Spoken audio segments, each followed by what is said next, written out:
was incurred, and there was no indicator of any split in the party on 6th of September on that day in that matter. So Justice Nariman said that the very import of that decision in Rana is that you should have taken a prompt decision, which the Speaker did not do, and thus the Supreme Court interfered in Rana in the manner. And then Justice Nariman went on to say that 3 months or 5 months would be 3 months would be an appropriate timeline. Because the life of the legislature is 5 years.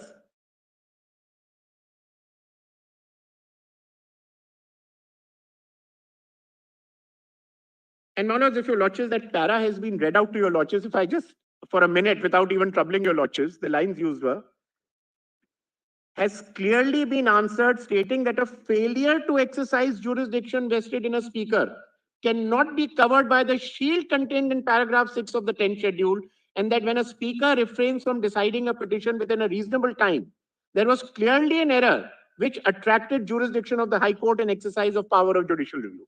Because the speaker then, without deciding on it, sitting on it, went on to decide something else, which was the split.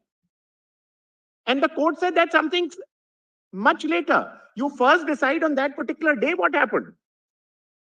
And in it, implicit was the argument, as the court said in this matter, in this Meghachandra Singh's matter, that implicit in it, in judicial review, was the fact that the speaker should have decided promptly.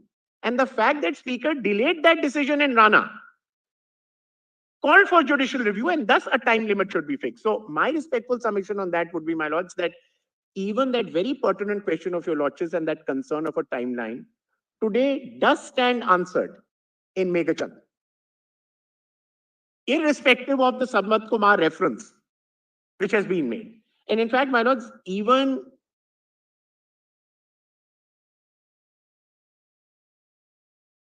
Samvat Kumar, yeah, just. In fact, my lords, even in Sampat Kumar, I'm not, if your lordships were to see, I'm not bothering your lordships with the order, but even there, while referring it to a larger bench, because Quixote was there, the Supreme Court said that if a decision of a speaker is subject to judicial review on disqualification, equally an indecision of the speaker would be subject to judicial review. So if a speaker decides to hold on and not decide, an indecision is equally susceptible to judicial review as a decision is, even while referring it to the larger bench, because what was concerning the court was Quixote. And then the court in Meghachandra explained it to say that Quixote was in the context of interlocutory injunctions, in the context of quid timit action, which was not the case where a speaker indefinitely sits on something and doesn't decide it. And that has its own consequences in politics in a parliamentary democracy.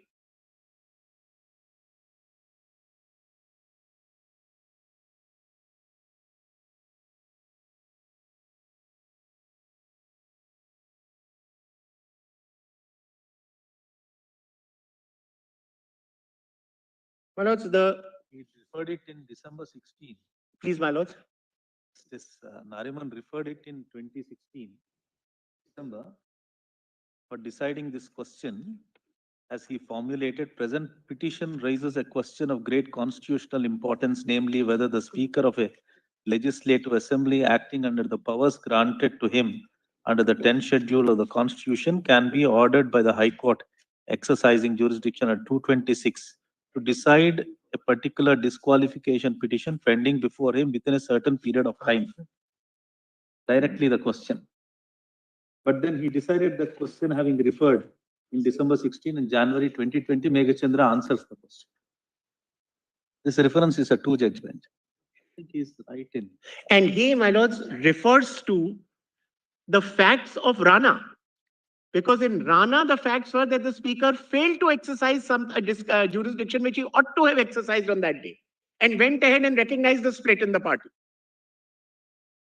And in that, Justice Nariman said is implicit the fact that he ought to have decided that, and that decision itself, or indecision of not deciding. So your submission is that in exceptional case only like Rana, correct? The court may interfere at the stage of disqualification. Otherwise, it is to be left to the speaker. My lords, I'm very grateful, and my respectful submission on that is this, my lords. Firstly, that's what the Constitution provides for in terms of the scheme. These are coordinate constitutional authorities to whom your lordships have given equal deference and respect as they have given to this honorable court. And there are jurisdictions carved out where they must exercise their jurisdiction, and the court does not act as a court of first instance in these matters. There may be a rarest of rare case where a term is coming to an end in 2 months, 3 months, and for 4 years it was pending in the High Court. And my lords, most importantly, in Rana, there was a decision of the speaker ultimately. Whether to remand or not was the case there, as far as the High Court was concerned. And then they said, let us decide it here. But that does not mean and cannot be stretched to an extent to say that your lordships will start deciding all this yourself. Then, my lords, as far as the issue of the governor's exercise of power is concerned, my lords, my respectful submission was, my lords, there were 3 important facts which were before the governor.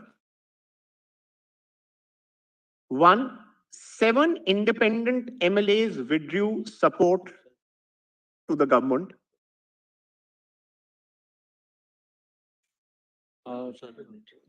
Governor, Mr. Tushar Mehta. Yeah, my lord, I'll just sum it up. I'll be the shortest on this point and then leave it to the learned solicitor. So, yes, so 1 was 7 independent MLAs. Just 1 second.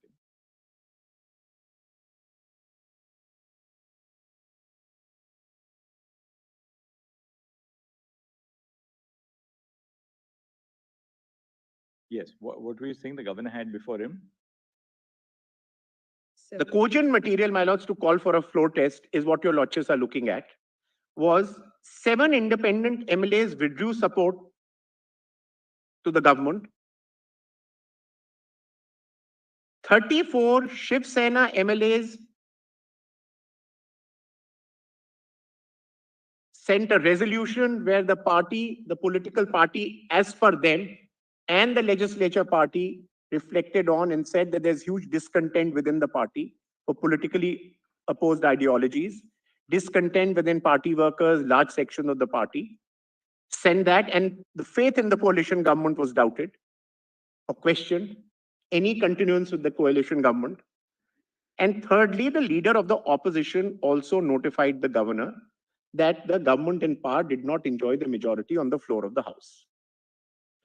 Now, my lords, in Bomai, your lordships have said any material or any process or means, of course it can't be extraneous. Of course it can't be irrational. Any material, process or means can be used by the governor to come to the conclusion that a floor test is required. And the governor will not sit on his own and do a head counting in the Raj Bhavan. So the 2 or 3 principles which have emerged, my lords, is no head counting by the governor, prima facie view based on cogent material, and floor test at the earliest, because floor test is the litmus test of democracy and should brook no delay, as your lordships have said. And ordinarily do not give too much time to any political party, because then that whole problem of Aya Ram, Gaya Rams and horse trading starts. Now, what does the governor do in this case, my lords? A resolution with overwhelming members of the legislature party says that we have a problem with the coalition government. 7 independent MLAs say so in the case. Now, for him to tomorrow tell the chief minister to come and face the floor test, is this an exercise of his power without any material, so arbitrary? If at all, it can be argued that it's arbitrary, that your lordships will exercise your lordships' extraordinary jurisdiction to interfere with it. Or it's a plausible view that the governor could have taken in the facts of the case. If it's a plausible view that the governor could have taken in the facts of the case, and to say, my lords, and another argument was made was that he should have asked for a no confidence. But my lords, there's nothing in the constitution. Incumbent governments have been asked to face protest, as we showed to your lordships in judgments. So to say it's never happened is wrong. And where is this rule that you should only ask the leader of the opposition or any other person to move a motion of no confidence? There is no legal prohibition. In fact, I would go to the extent of saying, my lords, if the governor is satisfied that a government has lost the majority on the floor of the House, it is the duty of the governor to call for a floor test at the earliest, and not indulge in indulge in head counting sitting in the Raj Bhavan. And that's all that he did. And the day he does it, a petition is filed. Mr. Kaul, how many times has that power been properly exercised by a governor in some recent examples that we have Well, seen? look, I'll find out. That's a. It was the duty of the governor. I without will. any But may material- I only answer that by saying two things? Well, look, no, one I'll give that. I'll just find that out. But I take it for a minute. I take it for a minute. It had never happened before. So what? If a governor is within his powers to do what he is doing, and there is no prohibition to what he is doing, he is not bound by just precedents. The law, Bomai says, any process or means and material. Now, if material is before the governor to come to this informed decision, what is wrong with it? What happens to abuse of power in that case of excess use of power? That, my lords, in every case will see. We're saying speaker's decisions are subject to judicial review, as you said, having acted or not acted, And, both ways, and then that is why I said what is to be seen is the material before him. right? If according to us, if 7 independent MLAs, 34 of 51 MLAs with a resolution saying that we don't want to continue, what better indicator that a government does not enjoy the majority on the floor of the House ultimately? Now, again, the governor is not going to embark on the inquiry which the Election Commission embarks on. The problem here is that the speaker is being asked to embark on the inquiry which Election Commission embarks on. The governor is expected to embark on an inquiry which the Election Commission embarks on. Governor will look at the material placed before him, which is an overwhelming number of MPs who have been supporting the government earlier, right to say we don't support the government. He doesn't call upon and swear in anyone else into power. He asks you to face the floor test. And you know you don't have the majority. The moment you don't get the stay, you resign within 10 minutes of that order, which came that night. Within 10 minutes, you had resigned because you knew you did not enjoy the majority on the floor of the House. He did not directly swear in someone. Now, after that, if a coalition comes before him and says that he wants to stake a claim, and a coalition which actually was a pre-poll alliance earlier, what is wrong with it? Now, my lords, the next point for your lordship's kind consideration is that your lordship's order led to the toppling of the government. My lords, firstly, all that your lordships did on 27th was extend the time, because the action of the speaker was in gross violation of the most elementary principles of natural justice, contrary to the Maharashtra Legislative Assembly rules, giving 2 days on a weekend to file our reply. We did argue Nabam, I've repeatedly said. We did argue natural justice, and we did argue threat to life. The court extended the time and also said protection to their life to be given. Now, I go a step further, my lords. Suppose the court had relied and incorporated the Nabam principle in its order. What is wrong with it? Nabam till date holds the judicial field. Nabam is the law of the land. It's a constitution bench of this country, of the Supreme Court holding the decision. So if it had relied on Nabam also, there was nothing wrong with it. It was fully within its power and justified to use and rely on Nabam. And then to say that a government came to be toppled, because after that, because we are given more time, and the governor asks you to face the floor test, and you resign because the stay is not granted by the Supreme Court. You say your lordship's order of 27 toppled the government because your lordships had given more time, because had that time not been given, then the disqualification was per se would have been incurred in the meantime. That's the convoluted argument being made before your lordships. That can never be so. Then, my lords,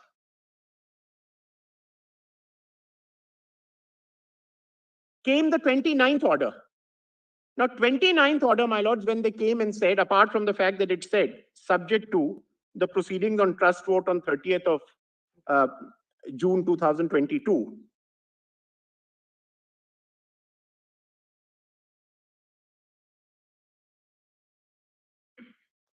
we argued that a floor test brooks no delay ought to be occurred at the earliest. In fact, the words used in Bumai are that a chief minister, the words used in Bumai are a chief minister cannot shirk his responsibility to face a floor test.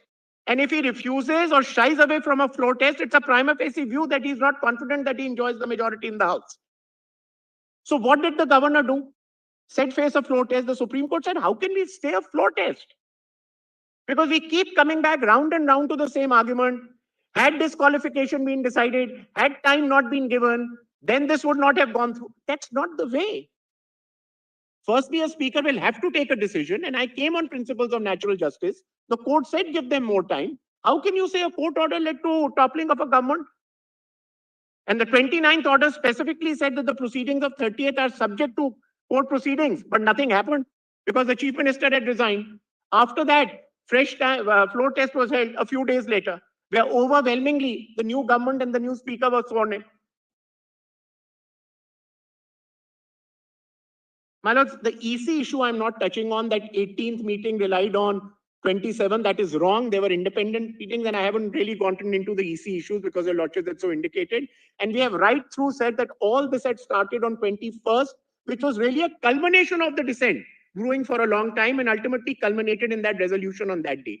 And at appropriate times on 25th and 30th, when it suited them, they wrote to the same election commission and then came before your lordships to say that no state, the election commission should not exercise its jurisdiction.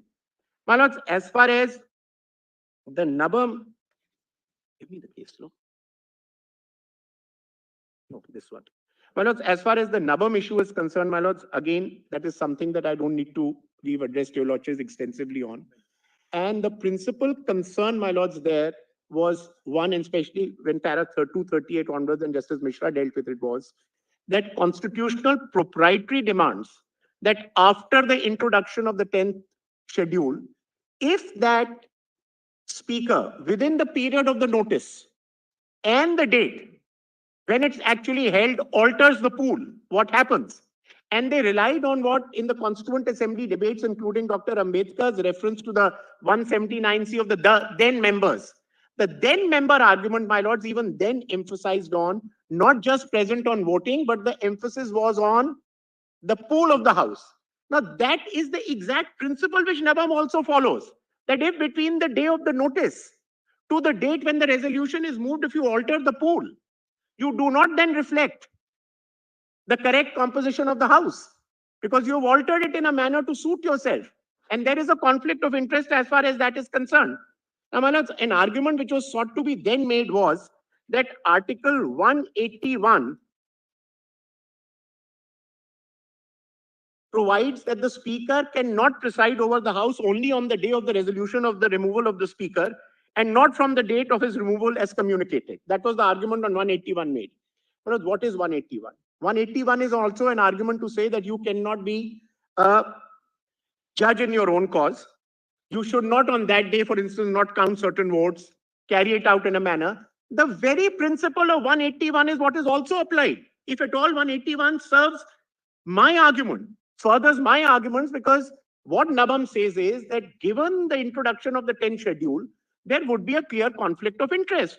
And in any case, there's a timeline provided therein. Within that, you decide your removal within the timeline provided, and then go ahead and uses the word that if a speaker is confident, he can continue. But the danger, the flip side to it is, my lords, a speaker's election, if he proves his majority, is not questionable. But what is questionable is a disqualification at the end of the day. So they said that in a matter like this, first show your majority and then continue with it. So to say that the Constituent Assembly debates were to the contrary is wrong. Even in the Constituent Assembly debates, firstly, they were dealing with the removal of the Vice President and other issues. They weren't dealing with 10th schedule at all. There was no 10th schedule at that stage. The then members was interpreted in the context and to say that the House composition on the day the resolution is moved is in that context to read the resolution is moved, and in Nabam, the court was wrong in reading it from the day of the notice is completely wrong. Because if the court doesn't read it the way the court has read, as the court has said that this would have led in a matter like this to sustain a robust vitality of the growing constitution were the words used, and to avoid any conflict of interest. This would be the most appropriate constitutional and ethical argument to tell the speaker to do it in a time-bound manner as far as you are concerned, and then go ahead with it. So my respectful submission is, my lords, Nabam requires no reference, lays down the correct law, requires no reference to a larger bench. Now, my lords, lastly, to end, my case law note is already with your lordships on each of the propositions I have given.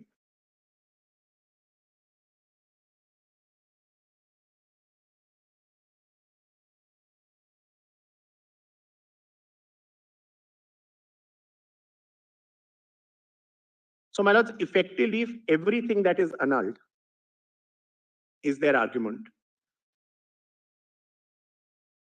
then Mr. Thackeray's voluntary resignation should not have been accepted because he resigned. He should not have been. They should have continued.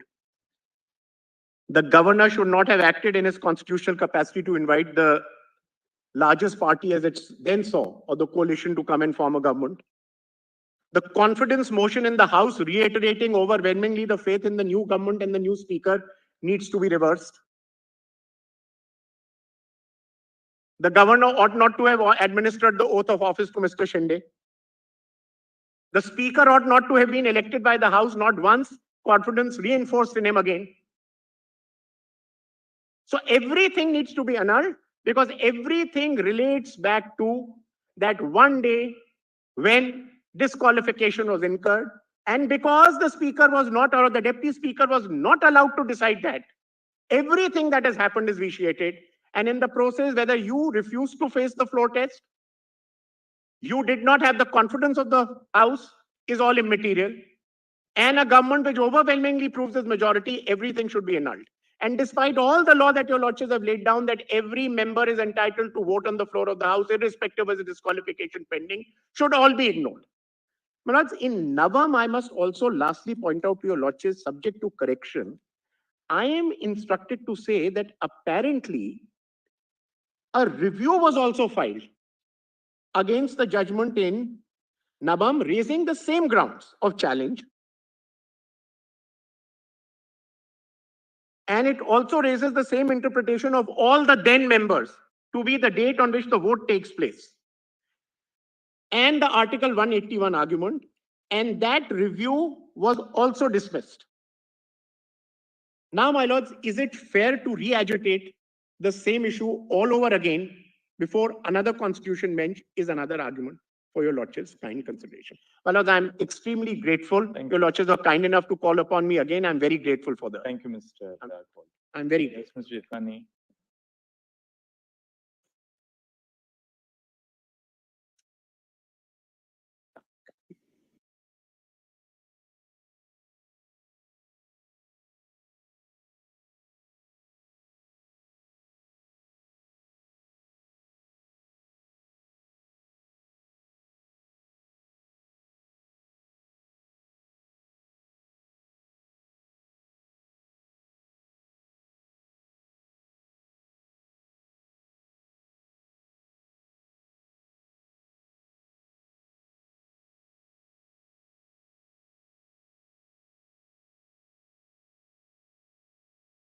Lords, I have a note, which is note K in your lordship's record. Jethmalani, we have 44 files on PDF, all part of the written compilation. Well, I empathize with your lordship's, but it's just note K. Written on behalf of OCX, last one. Submissions on behalf of Mr. Same page, 17 pages. 17 pages? But there's no PDF. I'm told there's no PDF. 17 pages. It's 17 pages. K. Note. Okay, na? It's a separate document. But It's a 7-page document. It's It's a separate document marked note K. I would, for the sake of saving time, I would run through that note a little bit so if your lordships could have it. Thank you.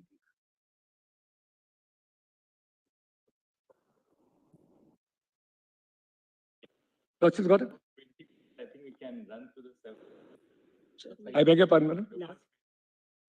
We can run to the 17 page. But it'll be difficult. It'll be a spillover.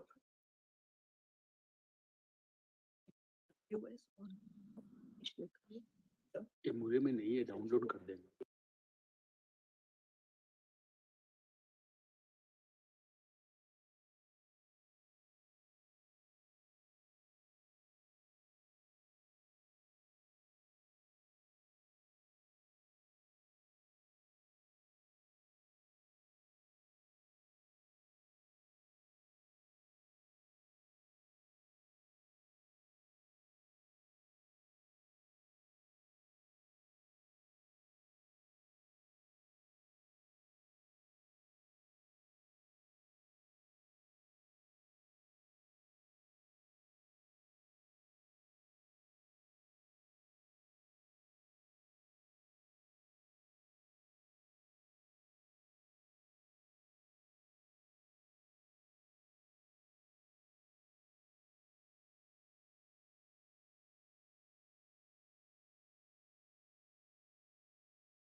No, but it's tried to state that every case depends to a large extent on its own facts. My learned friends have taken recourse to some facts, but I propose to deal more substantially with facts and only incidentally with the law, because a lot has been said on the law. To point out, Manoj, that the fundamental propositions of law which my learned friends have raised in this case, on the facts of this case, don't arise at all. But Mr. Salve has said something on it in his brief submission. I'll just expand a little on it. But essentially, the 2 points of law, as I understand, in sum and substance, what it boils down to is A, the question of deemed disqualification, or to use that term which they've sometimes used and sometimes steered away from. The question of deemed disqualification, i.e., they were liable to disqualification. The disqualification never took actual place, but they were liable to be disqualified. And consequently, as a result of that deemed disqualification, the second proposition of law, and that is that the court must set the clock back, relying mainly on Rana, again, extensively dealt with by my learned friends, Mr. Salve and Mr. Kaul, and set the clock back completely, because the concept of deemed disqualification, since it dates to the date when the acts entailing disqualification took place, are the ones that are relevant for the purpose of disqualification. So you must look at that time. Now, a brief conspectus of facts. Now, as I pointed out earlier, when we were dealing with referral, there's a very short time span, and that's between 21st and the 4th. Now, it's important to note that while discontentment and division commenced from the very inception of the post-poll alliance of the MVA government. The commencement of irreconcilable differences occurred on 21st June. That's the first date. The differences chiefly centered around the disinclination to continue with the MVA alliance, which, as per the Eknath Shinde group, was causing serious turbulence among party cadres for two reasons. The Shiv Sena had entered into a pre-poll alliance with the BJP for the elections held in November 2019, and their voters and cadres were aggrieved by the betrayal of that pre-poll alliance by the constitution of the MVA coalition government. And two, that the party cadres were finding it difficult to reconcile long-standing ideological battles with their coalition partners, namely the Congress and the NCP, and the cadres of the different party in the coalition, far from working in cohesion, were at loggerheads with one another. Now, there are many statements even before the 21st. Ministers of the then Shiv Sena, the joint Shiv Sena, many statements expressing dissatisfaction in public. MLAs have complained about it. So this is all, 2021st is the only date which this court has a record of. But it happened much earlier. Now, the first steps, as per the record of this court, that led to the rendering the differences irreconcilable were admittedly initiated by the Uddhav Thackeray group. But the first salvo was filed on 21st June by the Uddhav Thackeray group. In its resolution of 21st June 2022, a minority of members of the Shiv Sena Legislative Party in the Assembly removed Eknath Shinde from the post of Group of Shiv Sena Legislative Party, of leader of the Shiv Sena Legislative Party. On the same day, the Chief Whip, one Sunil Prabhu, issued a party whip summoning all members of the Shiv Sena Legislative Party to attend the meeting at the CM's residence on the same day. The removal of Eknath Shinde, this is where it starts, because my Lord Justice Kohli was asking about, could there be no reconciliation? Was there no party forum to resolve these differences?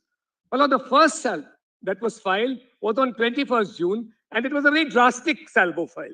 The salvo was you remove him as a legislative leader. After that, it became irreconcilable. Nothing could be done. And I'll tell your Lordship what happened afterwards. Those facts are very important as to why the party forums became irrelevant. What was done by the party organization and the party leaders, including people in their party leaders in parliament.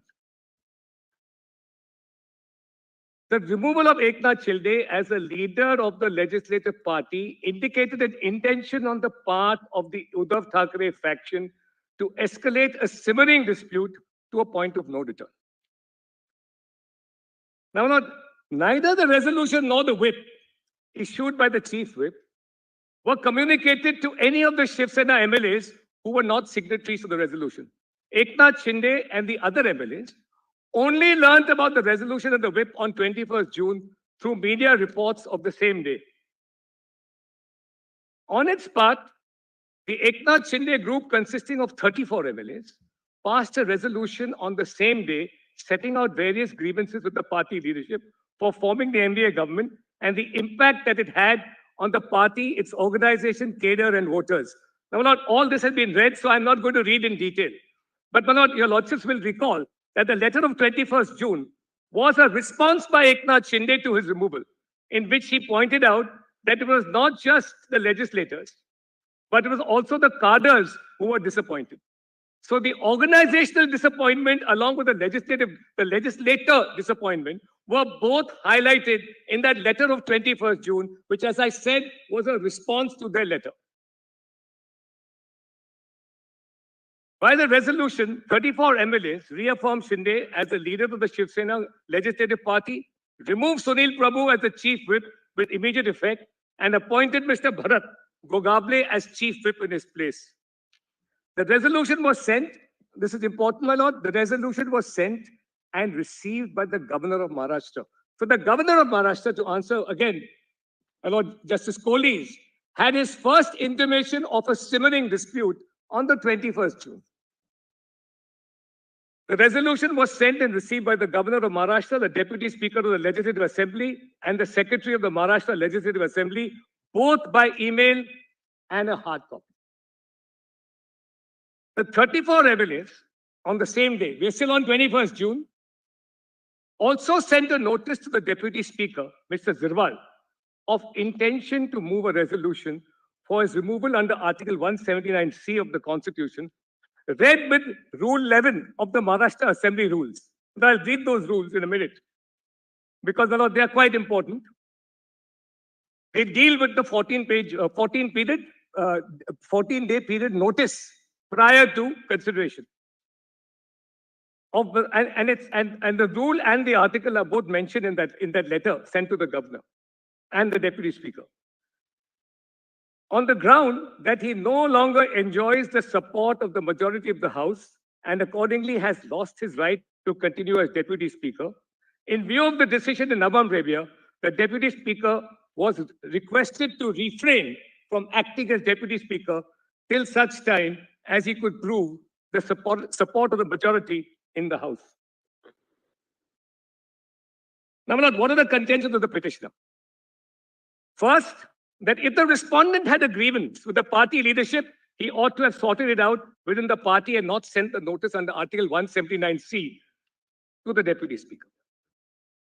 That the notice of the Deputy Speaker was flawed because in any event, the Deputy Speaker's disability under Article 181 commenced on a consideration of the notice of a resolution for removal and not when notice had been given of the intention to move the resolution under Article 179C. The decision of Nabam Rebia to the contrary needed reconsideration. And the resolution of 34 MLAs of Eknath Shinde group was without jurisdiction as Eknath Shinde had been removed as the leader of the legislative party in the House. That's by their letter of 21st June. Now, my lord, this is the response of the...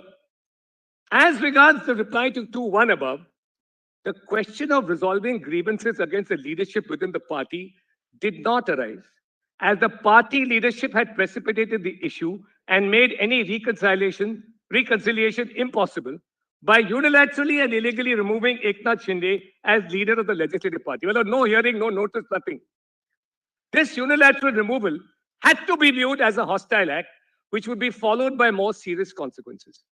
In the circumstances, the letter to the Deputy Speaker under Article 179C was a protective step against any escalation by the Uddhav Thackeray group. Significantly, at this stage, now this is important, the Eknath Shinde group did not take any step in the direction of unsettling the government by withdrawal of its support, necessitating a floor test. Now, my lord, on the applicability of Nabam Rebia. Although on facts, it's my respectful submission that Nabam Rebia's, the case doesn't arise at all on the facts of this case. Nevertheless, my lord, if your lordships do intend to say something about Nabam Rebia, my lord, this is my respectful submission that it should be to reaffirm, especially Justice Mishra's view. My lord, I concede that the then members part of 179C has been wrongly construed, particularly in view of the Constituent Assembly debates and particularly the view of Dr. Ambedkar in that. But my lord, there's much more to be said apart from the then members part of it for reaffirming Justice Mishra's very eloquently put view in that separate judgment. On the applicability of Nabam Rebia, the construction of that judgment regarding the time when the Speaker's disability under Article 181 commences was established law by a constitution bench, and the Deputy Speaker was bound to act according to its dictates. Well, that's an aside. In any event, whether you like Nabam Rebia or not, the Deputy Speaker was bound by its mandate, and its disobedience at that particular point of time is a serious breach on his part of his duties and the role envisaged for him by the Constitution, impartiality, and of course, obedience to the law. As regards the correctness of the view taken on this aspect in the decision in the Nabam Rebia, it is respectfully submitted that this honorable court should reaffirm the view in Nabam, most emphatically enunciated by Justice Mishra, that when there is an expression of intention to move a resolution. Well, may I just read paragraphs 236 and 238 of Justice Mishra, just 3 paragraphs at this stage. It's PDF 1167. Well, because my lord, he makes the case for what he says compelling.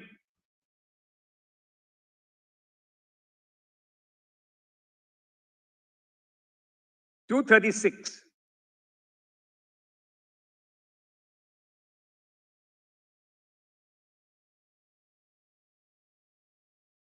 In this regard, Lordship's got it is essential to understand the character of the 10th schedule. The 10th schedule to the Constitution has conferred adjudicatory powers of the Speaker. While deliberating on the constitutionality of said schedule, the majority in Kyoto's case has stated the Speaker Chairman, while exercising powers and discharging functions under the 10th schedule, act as tribunal adjudicating rights and obligations under the 10th schedule, and their decisions in that capacity are amenable to judicial review. However, having regard to the constitutional scheme of the 10th schedule, judicial review should not cover any stage prior to the making of a decision by the Speaker's chairman. Having regard to the constitutional intent and the status of the depository of the adjudicatory power, no quia timid injunction actions are permissible. Now, I'm not pausing there for a minute. If there is a constitutional violation by the Speaker, the actual order of disqualification, that is not contemplated by Kyoto's judgment. For instance, when he did not comply with the notice period, and that notice period is under Rule 8 of the 10th schedule, a court could intervene because that was a denial not only of natural justice, but a contradiction of the rules framed by them in their wisdom under Rule 8, under Clause 8 of the 10th schedule. And Kyoto says something about the sanctity of those rules. I'll come to that later. At para 6.1 of the 10th schedule, to the extent it seeks to impart finality of decision of the Speaker's chairman is valid, but the concept of statutory finality embodied in paragraph 6.1 does not detract from the abrogate judicial review under Articles 136, 226, 227 of the Constitution, insofar as infirmities based on violations of constitutional mandates, malafide, non-compliance with rules of justice, and perversity are concerned. But Kyoto says more on paragraph 8 rules, and I'll come to that. The rest of that is, you'll also just see J, that contention that the investiture of adjudicatory functions in the Speaker's chairman would by itself vitiate the provision of the ground of likelihood of political bias is unsound and is rejected. The Speaker chairman hold a pivotal position in the scheme of parliamentary democracy and are guardians of the rights and privileges of the House. They are expected to and do take far-reaching decisions in the functioning of parliamentary democracy. Vestiture of power to adjudicate questions under the 10th schedule in such constitutional functioning should not be considered exceptionally. Now comes Justice Mishra's own enunciation. The aforesaid reasoning eloquently speaks of the power, position, and the status the office of the Speaker enjoys under the Constitution. It also states about the scope of the fiction. The court has constricted the power of judicial review and restricted it to the stage, carving out certain extreme exceptions. It is because the Speaker, while exercising the authority stroke jurisdiction, exercises the power of constitutional adjudication. The concept of constitutional adjudication has constitutional value in a parliamentary democracy, and constitutional values sustain democracy in a sovereign republic. The Speaker is expected to maintain propriety as an adjudicator. When I show the facts of this case as subsequently transpired, I will show your lordships that the Speaker repeatedly violated his constitutional duty as envisaged. The Speaker, when functions as a tribunal, has the jurisdiction authority to pass adverse orders. It is therefore required that his conduct should not only be impartial, but such impartiality should be perceptible.